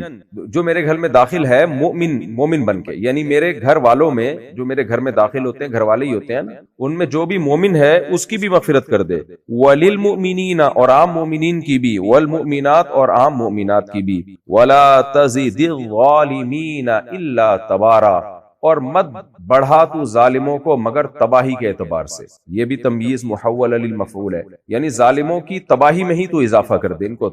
تباہ و برباد کر دے۔ یہ جو سورہ نوح کا لفظی ترجمہ مختصر گرامر کے ساتھ مکمل ہو گیا، ہم اس کی تفسیر کی طرف چلتے ہیں۔ بسم اللہ الرحمن الرحیم۔ انا ارسلنا نوحا الی قومہ، ہم نے بھیجا نوح کو ان کی قوم کی طرف، ان انذر قومک، تو جب بھیجا تو ظاہر ہے انہوں نے کچھ تبلیغ کی، وہ تبلیغ کیا تھی؟ ان انذر قومک، ہم نے نوح سے کو حکم دیا کہ اپنی قوم کو ڈرائیے، من قبل ان یاتیہم عذاب علیم، اس سے پہلے کہ ان پر کوئی دردناک عذاب آئے، کیونکہ شرک میں مبتلا ہے یہ قوم، تو آپ ان کو ڈرائیے تاکہ عذاب آنے سے پہلے یہ ڈر جائیں اور عذاب ٹل جائے۔ قال یا قومی، نوح علیہ السلام نے کہا ہے میری قوم، انی لکم نذیر مبین، میں تمہارے پاس تمہارے لیے ہوں واضح ڈرانے والا۔ لکم یہ فائدے کے لیے ہوتا ہے لام، یعنی تمہارے فائدے کے لیے تمہیں ڈرا رہا ہوں میں، اور واضح ڈرانے والا، 2 اور 2 4 کی طرح کلیئر بتا رہا ہوں کہ جس شرک کے راستے پہ تم چل رہے ہو اس کا انجام بہت بھیانک ہے، اور میں تمہیں ڈرا کے کیا کہہ رہا ہوں، اس کا مضمون کیا ہے، کن الفاظ کے ساتھ میں تمہیں ڈرانے آیا ہوں۔ ان اعبدوا اللہ، اس کی تفسیر یہ ہے، ان جو ہے نا یہ تفسیر کے لیے آتا ہے، اس کی ڈیٹیل یہ ہے، تفصیل یہ ہے، اعبدوا اللہ، اللہ کی عبادت کرو، واتقوہ، اور اس سے ڈرو، واطیعون، اور میری اطاعت کرو۔ تبلیغ میں جملہ آپ نے سنا ہوگا نا، اللہ کے حکام کو نبی کے طریقے پہ پورا کیا جائے، تو آرڈر اللہ ہی کا ہوتا ہے، لیکن اس آرڈر کو بیان کرنے والے پیغمبر ہوتے ہیں، تو نبی نے جو طریقہ بتایا اس طریقے پہ پورا اللہ کے حکم کو ہی کرنا ہے۔ یغفر لکم من ذنوبکم، اس کا فائدہ ہوگا تمہارے گناہوں کو معاف کرے گا جو تم سے اب تک شرک ہو چکا ہے، ویؤخرکم الی اجل مسمی، اور ایک متعین مدت تک کی تمہیں مہلت دے گا، یعنی عذاب تم پہ نہیں آئے گا بلکہ وہ اس عذاب کو ٹال دے گا ایک متعین مدت تک کے لیے۔ متعین مدت مطلب کیا ہے؟ موت تک کے لیے، یعنی موت اپنے ٹائم پہ آئے گی۔ یہاں ایک سوال پیدا ہوتا ہے، موت کا تو ایک وقت متعین ہے، وہ تو کبھی بھی نہیں ٹلتی۔ دیکھیں دو چیزیں ہوتی ہیں، ایک کو تقدیر مبرم کہا جاتا ہے اور ایک کو تقدیر معلق۔ معلق کا مطلب یہ ہوتا ہے کہ نوح علیہ الصلوۃ والسلام کی قوم کو نوح علیہ السلام نے بتایا کہ اگر تم ایمان لے کر آتے ہو تو جو عذاب آنے والا ہے وہ ٹل جائے گا، اور اللہ ایک خاص وقت کے لیے تمہیں مہلت دے گا، اس کے بعد طبعی طریقے سے تمہاری موت ہوگی، جیسے لوگوں کی ہوتی ہے، کسی کی کتنے سال میں، کسی کی کتنے سال میں۔ لیکن اگر تم اللہ کی اطاعت نہیں کرتے تو پھر تمہیں ٹائم تک مہلت نہیں دے گا، پہلے ہی مار دے گا تمہیں، اور عذاب سے مار دے گا، ہلاک کر دے گا۔ تو اب نوح علیہ السلام کے علم میں نہیں تھا کہ کیا ہونے والا ہے، اس لیے انہوں نے کہا کہ اللہ تمہیں ایک ٹائم کے لیے مؤخر کر دے گا۔ اس کی مثال ایسے جیسے ہم پیشنٹ کو کہتے ہیں بھائی تمہاری صحت ایسی ہے اور ڈاکٹروں نے لکھ کے دے دیا ہے کہ تم 1 سال سے زیادہ زندہ نہیں رہو گے، لیکن اگر تم اپنے ڈائٹ پلان کو چینج کر لو اور تم ایکسرسائز شروع کر دو اور صحت کا خیال کرو تو 8-10 سال تم نکال لو گے آرام سے۔ تو 8-10 سال تک کے لیے تمہاری زندگی ڈیلے ہو جائے گی۔ تو یہ ظاہری اعتبار سے کہا جاتا ہے، باقی اللہ کے علم میں تو موت کا وقت متعین ہے۔ اللہ کو نوح علیہ السلام کی قوم کے بارے میں پتا تھا کہ یہ جو قوم ہے یہ چونکہ خدا کی نافرمانی کرے گی، لہذا ان کو مہلت ملے گی نہیں۔ تو وہ جو اللہ کے علم ہے وہ اٹل ہے، وہ چینج نہیں ہو سکتا، کیونکہ اللہ کا علم کامل ہے۔ تو ہم جب کسی کو کہتے ہیں نا موت کا ایک وقت متعین ہے، آگے پیچھے نہیں ہو سکتی، تو وہ اللہ کے علم کے اعتبار سے کہہ رہے ہوتے ہیں، اور بالکل ٹھیک ہے وہ۔ لیکن جب ہم ظاہری اسباب کے لحاظ سے کہتے ہیں کہ یہ کام کرنے سے تمہاری عمر لمبی ہو جائے گی، صحت کا خیال کرو گے تو زیادہ عرصہ جی لو گے، تو یہ بھی ٹھیک ہے، کیونکہ ہم یہ ظاہری اعتبار سے کہہ رہے ہوتے ہیں، ہمیں تھوڑی پتا ہے کہ اس نے کتنا عرصہ جینا ہے۔ تو اللہ کے علم میں ہوتا ہے کہ صحت کا خیال کرے گا لہذا زیادہ جی لے گا، یہ صحت کا خیال نہیں کرے گا تو جلدی مر جائے گا۔ تو ان دونوں باتوں میں کوئی ٹکراؤ نہیں ہے، ان دونوں دعووں میں کوئی ٹکراؤ نہیں ہے۔ بعض لوگ بہت زیادہ اس میں غلو کرتے ہیں، اگر کسی کو کہہ دیا جائے کہ یہ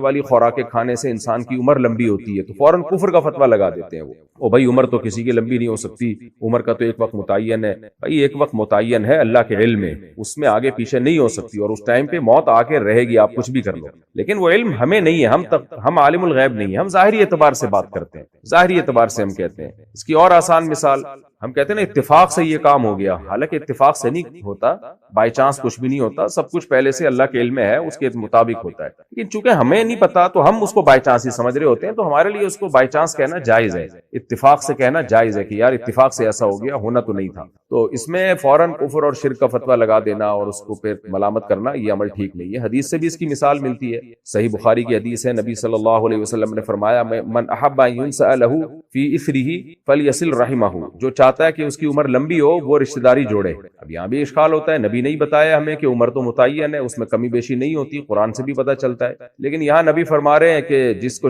جو چاہتا ہے کہ میری عمر لمبی ہو جائے تو وہ رشتہ داری جوڑنا شروع کر دے۔ تو اس کا جواب بھی یہی ہے کہ اللہ کے علم میں تو اس کی ایک عمر متعین ہے، اللہ کو پتا ہے کہ اس نے کم جینا تھا، لیکن چونکہ یہ رشتہ داری جوڑے گا اس لیے اللہ اس کی عمر میں اضافہ کریں گے، اور کریں گے کیونکہ یہ جوڑے گا رشتہ داری، تو وہ جو اللہ کا علم ہے وہ کبھی بھی چینج نہیں ہوگا۔ تو اس لیے ہم ظاہری اعتبار سے، تو اس لیے اللہ نے فرمایا وَيُؤَخِّرْكُمْ إِلَىٰ أَجَلٍ مُّسَمًّى، نوح علیہ السلام نے کہا اللہ تمہیں مہلت دے گا کچھ وقت کے لیے، إِنَّ أَجَلَ اللَّهِ إِذَا جَاءَ لَا يُؤَخَّرُ، کیونکہ اللہ کا وقت جب آ جاتا ہے تو اس میں تاخیر نہیں ہوتی، اس میں تاخیر نہیں ہوتی۔ کیا مطلب؟ اگر تم اللہ کی نافرمانی کرو گے اور اللہ کا متعین وقت، عذاب کا وقت آ گیا، پھر تمہیں مہلت نہیں ملے گی، یہ ابھی مہلت کا ٹائم ہے، ابھی تم توبہ طائب کر لو۔ لو کنتم تعلمون، کاش کہ تم یہ باتیں جان لیتے۔ قال ربی انی دعوت قومی لیلا ونہارا، یہ 950 سال نوح علیہ السلام نے دعوت دی، جیسے کہ سورہ عنکبوت میں ہے، تو 950 سال کی دعوت کا اللہ نے خلاصہ سورہ نوح میں بیان کیا 2 رکوع میں، ورنہ یہ ایک دم سے نہیں ہوا، 950 سال لگے ہیں۔ فلبث فی قومہ الف سنۃ الا 50 عاما، فلبث فیہم الف سنۃ الا 50 عاما، نوح علیہ السلام اپنی قوم میں 1000 سال رہے، 50 سال کم، یعنی 950 سال رہے۔ قال ربی انی دعوت قومی، اے میرے رب میں نے اپنی قوم کو پکارا، لیلا و نہارا، دن میں بھی اور رات میں بھی، فلم یزدہم دعائی الا فرارا، میری دعا نے ان میں اضافہ نہیں کیا مگر فرار کے اعتبار سے، بھاگنے کے اعتبار سے، جتنا پکارتا تھا ان کے بھاگنے میں اضافہ ہی ہوتا تھا اور دور ہو جاتے تھے مجھ سے۔ وَإِنِّي كُلَّمَا دَعَوْتُهُمْ، اور میں نے جب بھی ان کو پکارا، کلما جب بھی، لِتَغْفِرَ لَهُمْ، تاکہ تو ان کو معاف کر دے، یعنی ان کے فائدے کے لیے پکارا، اپنا میرا کوئی فائدہ نہیں تھا، ان کو میں بلاتا تھا تاکہ تو ان کے گناہوں کو معاف کر دے، مجھے پتا تھا کہ اگر یہ نہیں شرک چھوڑیں گے تو ان کو برباد کر دے گا، تباہ کر دے گا، تو ان کے فائدے کے لیے میں ان کو پکارتا تھا۔ جعلوا اصابعهم فی آذانہم، یہ اپنی انگلیاں اپنے کانوں میں ڈال دیا کرتے تھے۔ نوح علیہ السلام پہ کیا قیامت گزرتی ہوگی آپ سوچیں۔ قرآن میں دوسرے مقام پہ ہے نا، نوح علیہ السلام کہتے تھے میں تم سے کوئی اجر بھی نہیں مانگ رہا، کوئی اجرت نہیں مانگ رہا، اور مجھے تو نقصان ہو رہا ہے اس دعوت کا، پوری قوم سے کٹ گیا ہوں، اور تمہیں بتا رہا ہوں کہ بھئی اللہ کے قہر سے بچو بچو بچو۔ قوم کیا کر رہی ہے؟ آپ کو دیکھ کے کانوں میں انگلیاں ٹھوس رہی ہے۔ کس قدر بجلی گرتی ہوگی نوح علیہ السلام پر کہ میں تمہیں عذاب سے بچانا چاہ رہا ہوں اور تم مجھ سے ایسی نفرت کے دیکھتے ہی کانوں میں انگلیاں ٹھوس لیتے ہو۔ واستغشوا ثيابهم، اور اپنے کپڑوں سے اپنے آپ کو ڈھانپ لیا کرتے تھے۔ بہت سخت انسان کے لیے نا یہ اذیت والا عمل ہوتا ہے کہ کسی کی نفرت کا ایسا اظہار کیا جائے کہ اس کو دیکھ کے منہ پہ چادر لپیٹ دی جائے کہ ہم چاہتے ہی نہیں کہ آپ ہمیں دیکھیں۔ وَأَصَرُّوا، اور اصرار کیا انہوں نے انہی حرکتوں پہ۔ وَاسْتَكْبَرُوا اسْتِكْبَارًا، اور تکبر کیا، بہت بڑا تکبر۔ تکبر کیا کہتے ہیں؟ آپ کو کوئی نعمت ملی ہے تو اس نعمت کو دیکھ کے اترانا اور دوسرے کو حقیر سمجھنا۔ قرآن کی دوسری آیتوں سے پتہ چلتا ہے کہ نوح علیہ السلام مسکین تھے، غریب تھے، تو قوم کے جو بڑے تھے، مالدار تھے، حکمران لوگ تھے، وہ نوح علیہ السلام کی توہین کیا کرتے تھے اور ان کو ہلکا لیتے تھے، کیونکہ ان کی نظر میں اللہ کی ویلیو نہیں تھی تو اللہ کے پیغمبر کی کیا حیثیت ہوگی، بہت ہلکا لیتے تھے، اس لیے کبر کرتے تھے، دعوت کو ٹھکراتے تھے، مذاق اڑاتے تھے۔ یہی حال آج بھی ہے، جو دین کے داعیوں کا حشر ہے، دعوت کے کام کرنے والے کو لوگ تحقیر کی نیت سے دیکھتے ہیں۔ وَأَسْرَرْتُ لَهُمْ إِسْرَارًا، ثُمَّ إِنِّي دَعَوْتُهُمْ جِهَارًا، اے اللہ پھر میں نے ان کو کھلے عام پکارا۔ ثُمَّ إِنِّي أَعْلَنْتُ لَهُمْ، اور پھر میں نے اعلان کیا ان کے لیے، یعنی مجمع جمع کر کے پکارا۔ وَأَسْرَرْتُ لَهُمْ إِسْرَارًا، اور پھر میں نے ان کے لیے ان کو خفیہ بھی پکارا، پرسنلی الگ الگ ملاقاتیں کر کے بھی، ان کو انڈیویجول ملاقات ہوتی ہے، اس کا اثر زیادہ ہوتا ہے۔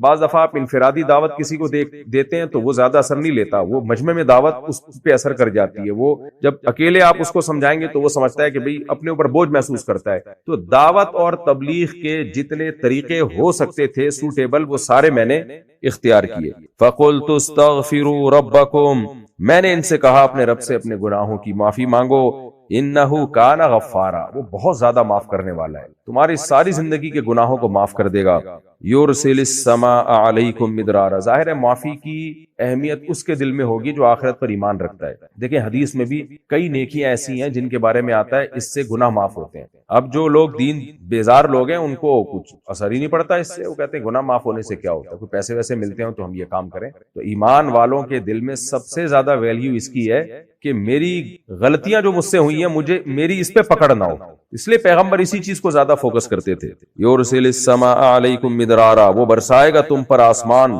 موسلا دھار، یعنی خوب بارشیں ہوں گی۔ دیکھیں بارشیں آج بھی اور ہمیشہ سے غیر مسلموں پر بھی ہوتی رہی ہیں، خود قرآن سے پتہ چلتا ہے کہ لا یغررک تقلب الذین کفروا فی البلاد، کافروں کی ترقی دیکھ کے تم دھوکے میں نہ ہو۔ تو ظاہر ہے ترقی تو بارشوں کے بغیر ہو نہیں سکتی نا، بارش نہ ہو تو قحط پڑے گا۔ تو ہمیشہ سے غیر مسلموں اور مسلموں سب پہ بارشیں برستی رہی ہیں۔ تو یہ نوح علیہ السلام نے جو اپنی قوم سے کہا نا کہ تم ایمان لاؤ گے تم پر موسلا دھار بارشیں برسائے گا، تو یہ آپ کی قوم کے ساتھ خاص ہے۔ عین ممکن ہے اس وقت بارشیں زیادہ نہ برستی ہوں تو ان کو دنیا کی لالچ بھی دی جا رہی ہے کہ اگر تم ایمان لے آؤ گے اللہ کا وعدہ ہے آخرت تو ملے گی ہی، اور دنیا میں بھی زمین کی زرخیزی بڑھے گی، اللہ تمہاری پیداوار میں اضافہ کرے گا، خوب آسمان سے بے تحاشا بارشیں برسائے گا، یہ دنیا کی نعمت تمہیں ملے گی۔ وَيُمْدِدُكُمْ بِأَمْوَالٍ وَبَنِينَ، اور مدد کرے گا تمہاری مالوں کے ساتھ اور بیٹوں کے ساتھ، یعنی اکنومیکلی بھی تمہیں بہت مضبوط کر دے گا اور تمہیں کثرت سے بیٹے دے گا۔ بیٹوں کا تذکرہ کیوں کیا؟ نسل جب بڑھتی ہے تو بیٹیاں بھی پیدا ہوتی ہیں، بیٹے بھی زیادہ پیدا ہوتے ہیں، لیکن بیٹے ظاہر ہے ہر دور میں ہمیشہ سے انسان کو زیادہ محبوب رہے۔ آپ کو اکنومیکلی مضبوط بنانے کے لیے، کسی قوم کو عسکری میدان میں طاقتور بنانے کے لیے بیٹوں کی ضرورت زیادہ ہوتی ہے، گراؤنڈ ریئلٹی ہے جس سے انکار نہیں کیا جا سکتا۔ اگر کسی قوم میں گروتھ ریشو بیٹیوں کا زیادہ بڑھ جائے بیٹوں کا کم ہو جائے تو وہ قوم بھی کمزوری کی طرف چلی جاتی ہے، میدان جنگ میں لڑ نہیں سکتی، اور اکنومیکلی بھی کمزور اس لیے ہوگی کہ ظاہر ہے مرد کے ہاتھوں میں اللہ نے کمانے کی طاقت زیادہ رکھی ہے، محنت مزدوری کے کام، مشکل ترین کام وہ مرد زیادہ اچھی طریقے سے کر سکتا ہے۔ تو اس لیے چونکہ دنیاوی نعمتوں کا تذکرہ چل رہا ہے تو اس لیے اللہ نے بیٹوں کا تذکرہ کیا۔ باقی قرآن اور سنت سے ہمیں دوسرے مقام پہ پتہ چلتا ہے کہ اخروی اعتبار سے بیٹیوں کی نعمت بیٹوں سے زیادہ ویلیو رکھتی ہے۔ اس کی وجہ کیا ہے کہ نبی صلی اللہ علیہ وسلم نے ارشاد فرمایا کہ جس نے 3 بیٹیوں کی کفالت کی میں اس کے لیے جنت کی ضمانت لیتا ہوں۔ پھر صحابی نے پوچھا اگر 2؟ آپ نے فرمایا 2 کی بھی۔ اور سورہ کہف میں المال والبنون زینت الحیات دنیا، مال اور بیٹے دنیا کی زینت ہیں، والباقیات الصالحات، اور جو باقی رہنے والی نیکیاں ہیں تو ان میں حضرت علی سے منقول ہے کہ یہاں اللہ نے جو آخرت کے نعمتوں میں جن نعمتوں کا ذکر کیا وہ بیٹوں کے مقابلے میں، تو اس لیے بہت سے مفسرین نے اس سے بیٹیاں مراد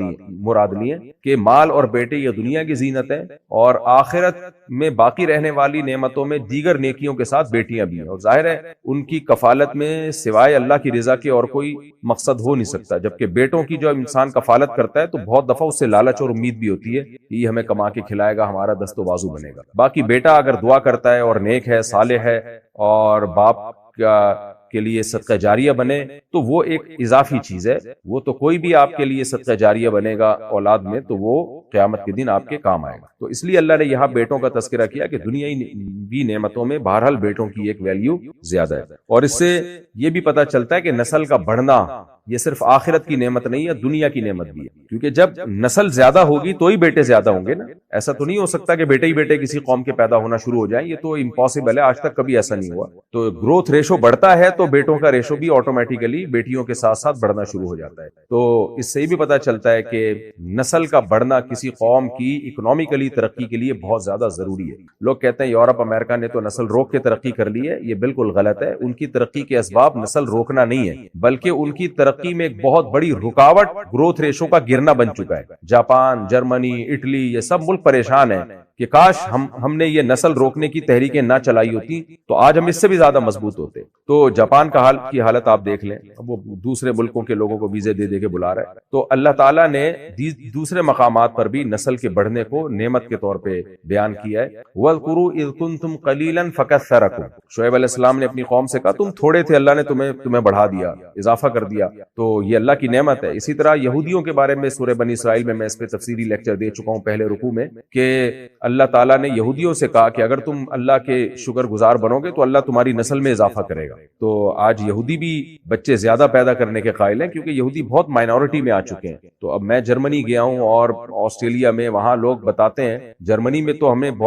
جرمنی میں یہودی بہت ہیں، کہتے ہیں یہ لوگ نہیں نسل روکتے، 6 8 بچے ان کے یہاں پیدا ہوتے ہیں، تو لیکن پھر بھی ان کے وہ اتنا، کیونکہ ایک زمانے تک وہ نسل روک چکے ہیں، تو آج اس کے سائیڈ ایفیکٹ بہت خطرناک حد تک سامنے آ چکے ہیں کہ جتنا وہ گروتھ ریشو بڑھانا چاہتے ہیں اتنا بڑھا نہیں۔ تو اس لیے اس آیت سے بھی پتہ چلتا ہے کہ بہت بڑی نعمت ہے آپ کی نسل کا بڑھنا۔ وَيُمْدِدُكُمْ بِأَمْوَالٍ وَبَنِينَ، اللہ مال اور بیٹوں میں اضافہ کرے گا۔ وَيَجْعَلْ لَكُمْ جَنَّاتٍ، اور اللہ تمہارے لیے باغات پیدا کرے گا۔ وَيَجْعَلْ لَكُمْ أَنْهَارًا، اور دریا پیدا کرے گا تمہارے لیے۔ تو کسی بھی ملک میں باغات کی کثرت، زرخیز زمین، بارشوں کی کثرت اور نہروں اور دریاؤں کی کثرت، یہ اللہ کی بہت بڑی نعمت ہے۔ أَلَمْ تَرَوْا كَيْفَ خَلَقَ اللَّهُ سَبْعَ سَمَاوَاتٍ طِبَاقًا، نوح علیہ السلام نے پہلے تو اللہ کی نعمتیں بیان کی کہ اس کے اتنے احسانات ہیں تمہارے اوپر، اب اللہ کی عظمت بیان کر رہے ہیں۔ تم دیکھتے نہیں کیسے اللہ نے 7 آسمان بنائے اوپر تلے۔ یہاں ایک اشکال ہوگا بھئی نظر تو آتے نہیں تھے، کس کو نظر، پہلا آسمان نظر نہیں آتا تو 7 کہاں سے؟ تو دیکھیں یہ ترو جو ہے دیکھنا، یہ علم کے معنی میں قرآن میں بہت جگہوں پر استعمال ہوا ہے۔ الم تر کیف فعل ربک باصحاب الفیل، اے محمد صلی اللہ علیہ وسلم آپ نے دیکھا نہیں کہ اصحاب فیل کے ساتھ اللہ نے کیا کیا؟ حالانکہ نبی نے تو نہیں دیکھا تھا لیکن سنا تھا، تو تواتر کے ساتھ جو خبر پہنچی ہو وہ ایسی یقینی ہوتی ہے جیسے ہم اپنی آنکھوں سے دیکھ رہے ہیں۔ تو نوح علیہ السلام کی قوم کو پچھلے پیغمبر اور آدم علیہ السلام سے یہ بات متواتر چلی آ رہی تھی آسمانی کتابوں یا آسمانی صحیفوں کے ذریعے کہ اللہ نے 7 مضبوط آسمان بنائے ہیں اوپر نیچے۔ تو اس لیے نوح علیہ السلام نے بھی اپنی قوم سے اسی یقینی علم کا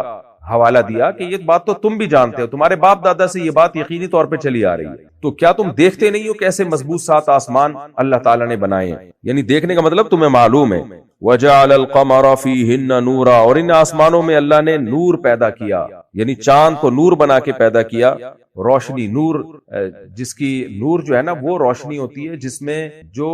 بڑی لائٹ ہوتی ہے اور آنکھوں کو بھلی معلوم ہوتی ہے، نور کا لفظ بھی اچھا ہے نا۔ تو چاند جو ہے نا وہ تو سورج کی روشنی کو ریفلیکٹ کر رہا ہوتا ہے، اس لیے اس کی روشنی میں ٹھنڈک ہے، اس لیے اس کو نور سے تعبیر کیا۔ وَجَعَلَ الشَّمْسَ سِرَاجًا، اور اس نے سورج کو چراغ بنایا، چراغ کی جو لائٹ ہے نا اس کو آپ زیادہ دیر دیکھ نہیں سکتے ہیں، تو اس لیے سورج کو چراغ سے تعبیر کیا اور چاند کو نور سے تعبیر کیا۔ وَاللَّهُ أَنبَتَكُم مِّنَ الْأَرْضِ نَبَاتًا، اس اللہ نے اگایا ہے تمہیں زمین سے اگانا، نباتات زمین سے اگنے والے پودے، تو انسان کو زمین سے اگنے سے تعبیر اس لیے کیا کہ یہ بھی مٹی سے بنا ہے، زمین سے ہی لے کے بنایا گیا۔ جتنے پودے ہیں آپ کو پتہ ہے سارے زمین سے بنتے ہیں، مٹی سے ہی بنتے ہیں، مٹی کو ایک خاص پروسیس سے گزار کے درخت بنا دیا جاتا ہے، آم کا درخت، کیلے کا درخت، تو ایسے انسان کا بھی پروسیس یہیں سے۔ اور آج یہ بات ثابت شدہ ہے کہ انسان کی باڈی میں وہی ذرات ہوتے ہیں، وہی ایلیمنٹس ہوتے ہیں جو مٹی میں، آئرن بھی ہے، میگنیشیم بھی ہے، پوٹاشیم بھی ہے، اور سوڈیم بھی ہے جو نمک ہے، ساری وہی چیزیں جو اس مٹی میں پائی جاتی ہیں۔ تو اس لیے اللہ تعالیٰ نے انسان، اور پھر میڈیکل سائنس یہ کہتی ہے کہ انسان کے بننے کا پروسیس اور پودوں کے بننے کا پروسیس جو بیسک ہے وہ سیم ہی ہے۔ تو نر مادہ کا ملاپ ہوتا ہے، زائگوٹ بنتا ہے، اس کے بعد جو ڈاکٹر آپ کو زیادہ ڈیٹیل سے بتا سکتے ہیں، تو یہ بیسک پروسیس وہی ہے۔ تو اس لیے اللہ نے امبات کا لفظ استعمال کیا۔ ثم یعیدکم فیہا، پھر اللہ تمہیں لوٹا دیتا ہے اسی مٹی میں، اسی زمین میں، ویخرجکم اخراجا، پھر وہ دوبارہ نکالے گا تم کو نکالنا، یعنی خوب طاقت سے نکال دے گا دوبارہ تمہیں۔ کیا مطلب؟ تم ان دو چیزوں کو تو اپنی آنکھوں سے دیکھ رہے ہو، اسی مٹی سے بنتے ہو، اسی مٹی میں جا کے دوبارہ مٹی بن جاتے ہو، تو اللہ کے لیے کیا مشکل ہے تمہیں دوبارہ زندہ کر دینا؟ کیوں انکار کر رہے ہو دوبارہ پیدائش پہ؟ واللہ جعل لکم الارض بساطا، اللہ نے بنایا ہے تمہارے لیے زمین کو بچھونا، بساط جس کو پھیلا دیا جائے ایسا بچھونا، لتسلکوا منہا سبلا فجاجا، تاکہ تم چلو اس زمین میں، سبل سبیل کی جمع، راستوں پر، فجاجہ کشادہ راستے، یعنی پوری زمین کو مسخر کر دیا، ٹریولنگ کو آسان بنا دیا۔ یہ زمین ایسی بھی ہو سکتی تھی کہ پانی ہی پانی ہوتی، چل ہی نہ سکتے ہم، اور یہ ایسی بھی ہو سکتی تھی کہ اتنے خطرناک پہاڑوں سے اس کو بھر دیا جاتا کہ آپ کے لیے ٹریولنگ ناممکن ہو جاتی۔ پہاڑ بھی اگر اللہ نے بنائے نا تو ان میں بھی راستے ہیں، آپ دیکھیں پہاڑوں میں کیسے سڑکیں بنی ہوئی ہوتی ہیں، اور ہر جگہ پہنچ جاتا ہے انسان، تو اس میں تمہارے لیے کشادہ راستے بنا دیے۔ قال نوح ربی انہم عصونی، اتنا سمجھایا 950 سال۔ اب نوح علیہ السلام اللہ سے شکایت کر رہے ہیں۔ نوح علیہ السلام نے کہا ہے میرے رب انہم عصونی، ان سب نے میری نافرمانی کی، واتبعوا، اور انہوں نے فالو کیا، من لم یزدہ مالہ وولدہ الا خسارہ، ہر اس شخص کو جس کو مال اور اولاد نے جس کے خسارے میں اضافہ کیا ہے، یعنی مالدار لوگ اور صاحب اولاد لوگوں کو انہوں نے فالو کیا، کیونکہ مال بھی ہو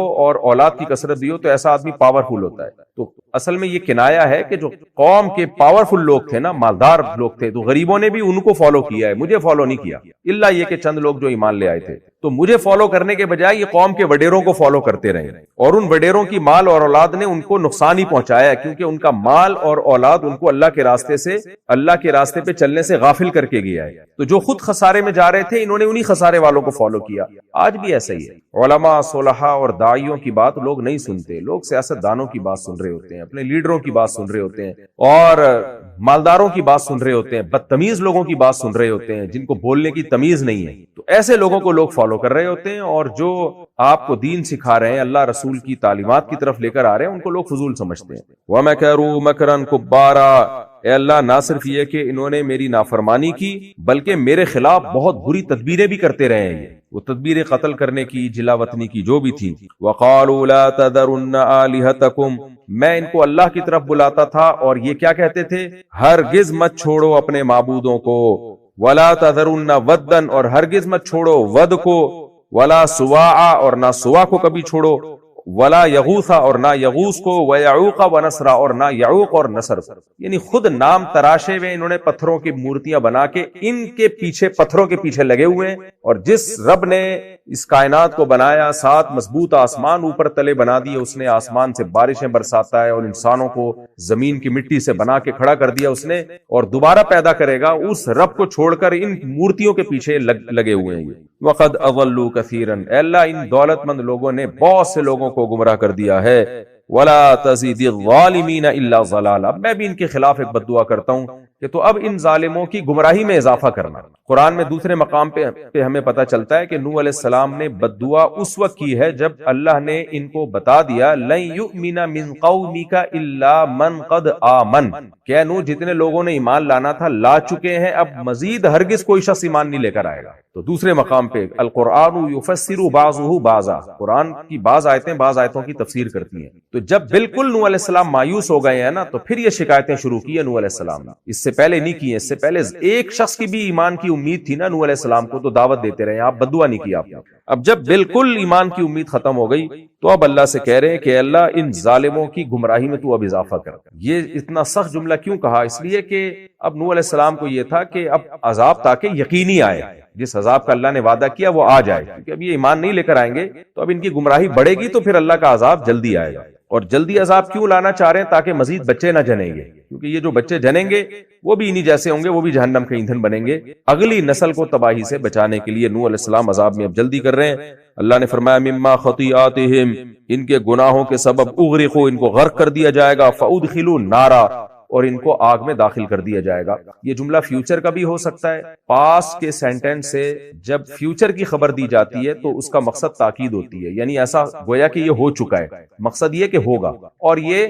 ماضی کی خبر بھی ہو سکتی ہے کہ اللہ نے فرمایا بیچ میں ایک جملہ معترضہ کے طور پر، معترضہ کہتے ہیں جو ٹاپک سے ہٹ کے بیچ میں ایک بات ہو، تو ٹاپک سے ہٹ کے اللہ نے خبر دے دی کہ ایسا ہم نے کر دیا کہ ان کے گناہوں کے سبب اغرقوا، ان کو غرق بھی کر دیا گیا، فادخلوا نارا، اور ان کو آگ میں داخل بھی کر دیا گیا۔ یہ آیت بھی عذاب قبر کی بہت صریح واضح دلیل ہے کہ غرق اور آگ میں داخلہ ایک ساتھ ہوا۔ حالانکہ پانی تو قبر نہیں ہوتا، پانی اور آگ تو جمع نہیں ہو سکتے، لیکن اس میں پتہ چلتا ہے جب کوئی پانی میں غرق ہو کے مرتا ہے تو برزخ وہیں پہ شروع ہو جاتی ہے، چاہے وہ ثواب کی شکل میں ہو چاہے وہ عذاب کی شکل میں ہو۔ فَلَمْ يَجِدُوا لَهُم مِّن دُونِ اللَّهِ أَنصَارًا، انہوں نے اللہ کے سوا کسی کو اپنا مددگار نہیں پایا۔ وَقَالَ نُوحٌ رَّبِّ، اور نوح علیہ السلام نے کہا اے میرے رب، لَا تَذَرْ عَلَى، یعنی یہ بھی کہا نوح علیہ السلام نے عذاب سے پہلے، اے میرے رب لا تذر علی الارض من الکافرین دیارا، کافروں میں کسی ایک متنفس کو بھی جو گھروں میں رہنے والا ہو۔ یہ گھروں میں رہنے والا یہ ایک قید واقعی ہے، واقعی کا مطلب اکثر لوگ گھروں میں ہی رہتے ہیں، یہ مطلب نہیں ہے کہ جو گھر سے باہر ہو ان کو بچا لے، جو گھر کے اندر ہو ان کو ہلاک کر دے۔ ہم بھی کہتے ہیں نا جو بھی لوگ گھروں میں رہنے والے ہیں سب پر مصیبت آئے گی، یعنی ان کا گھر ان کو عذاب سے بچا نہیں سکے گا۔ اے اللہ جو بھی گھروں میں رہنے والے ہیں سب کو تباہ و برباد، کسی کو بھی ایک کو مت چھوڑ، زندہ نہ چھوڑنا۔ کیوں؟ انک ان تذرہم، اگر تو ان کو چھوڑ دے گا، یضل عبادک، یہ تیرے بندوں کو گمراہ کریں گے، یعنی جو ایمان لا چکے ہیں نا ان کو بھی گمراہ کرنے کی کوشش کریں گے، ان کا ایمان بھی ڈگمگائے گا، ان میں بھی وسوسے ڈالیں گے یہ۔ ولا یلدوا الا فاجرا کفارا، اور نہیں جنیں گے مگر گنہگار کو اور ناشکرے کو، جیسے خود ہیں آگے ان کی اولادیں بھی ایسے ہی پیدا ہوں گی۔ تو انسانیت پہ رحم کا تقاضا یہی ہے کہ ان کو ہلاک کر دیا جائے۔ اس سے پتہ چلتا ہے بھائی بعض دفعہ بددعا بھی رحمت کا تقاضا ہوتی ہے۔ رحمت کس کے لیے؟ جو زندہ ہیں ان کو بچانے کے لیے۔ یہاں کچھ لوگوں پہ نا تصوف کا غلبہ ہو جاتا ہے، وہ کسی کے خلاف بددعا بھی نہیں کرنے دیتے، وہ یہ نہیں دیکھ رہے ہوتے کہ آپ جس ظالم کے خلاف بددعا سے روک رہے ہیں تو اصل میں آپ مظلوم کے اگینسٹ جا رہے ہیں، آپ کو مظلوم پہ ترس نہیں آ رہا۔ تو نوح علیہ السلام کو اگلی نسل پہ بھی ترس آ رہا ہے، اور جو مسلمان ہو چکے ہیں ان کے ایمان کی بھی فکر ہے کہ ان کو بھی یہ گمراہ نہ کر دیں۔ رب اغفر لی ولوالدی، اے میرے رب مغفرت کر دے میری بھی اور میرے والدین کی بھی۔ انبیاء کی عادت ہے دعاؤں میں سب سے پہلے اپنے والدین کو مقدم رکھتے ہیں۔ وَلِمَنْ دَخَلَ بَيْتِيَ مُؤْمِنًا، اور جو بھی داخل ہے میرے گھر میں مومن، یعنی میرے اہل بیت میں سے جو بھی ایمان لائے ہیں، میری بیٹیوں میں، بیٹوں میں، گھر والوں میں جو بھی ایمان لا چکے ہیں سب کی مغفرت کر دے۔ وَلِلْمُؤْمِنِينَ وَالْمُؤْمِنَاتِ، اور عام مومنین اور عام مومنات کی بھی جو بھی ایمان لائے ہیں۔ وَلَا تَزِدِ الظَّالِمِينَ إِلَّا تَبَارًا، اور ظالموں کی تباہی میں تو اضافہ کر دے، برباد کر دیں گے۔ یہ سورہ نوح تھی جو الحمدللہ ختم ہو گئی، اور اس کا مضمون بہت واضح ہے، کیسے انبیاء نے اپنی قوموں کو دعوت دی، اور آج بھی اللہ کی دعوت بہت سیدھی ہے، کوئی اس میں کوئی پیچیدگی نہیں ہے، بھئی ایک توحید پہ آ جاؤ اور اللہ کے حکام کو نبی کے طریقے پہ پورے کر لو بس۔ آج دین جو ہے چند رسومات کا نام بن گیا ہے، اسلام کی جو بیسک تعلیمات ہیں قرآن میں جو لکھی ہوئی ہیں ان کو تو ہم نے اپنی زندگیوں سے نکال دیا ہے۔ اسلام نام ہے، محرم میں کالے کپڑے پہنو، ربیع الاول میں ہرے کپڑے پہنو، پیلی چپلیں پہنو، اور محرم میں الگ طرح کی رسمیں، ربیع الاول میں الگ طرح کی رسمیں، رجب میں الگ طرح کی رسمیں، دیگیں، تمبو، لائٹیں، ان چیزوں کا نام ہم نے اسلام بنا لیا ہے۔ پھر وہ چہلم کے الگ مسائل ہیں، نیٹ ورک بند ہو جائے گا پورے ملک کا، اور ربیع الاول میں روڈ بلاک ہو جائیں گے، اور جو دنگا مستیاں، اور وہی انٹرٹینمنٹ ہے جس پہ مذہب کا لیبل لگا دیا ہے۔ تو مذہب نام بھائی پیغمبروں کی دعوت کو فالو کرنے کا نام ہے، پیغمبروں کی دعوت کو، ایک خدا پر ایمان لاؤ، اپنے اعمال درست کرو، معاہدوں کی پابندی کرو، اخلاق کو درست کرو، تو ان سب چیزوں کا نام مذہب ہے جو دعوت پیغمبر لے کر آئے تھے۔ اس کے علاوہ سب تفریح ہے اور انٹرٹینمنٹ ہے، وہ مذہب نہیں ہے۔ سورہ نوح الحمدللہ ہماری ختم ہو گئی، اب ہم سورہ جن کی طرف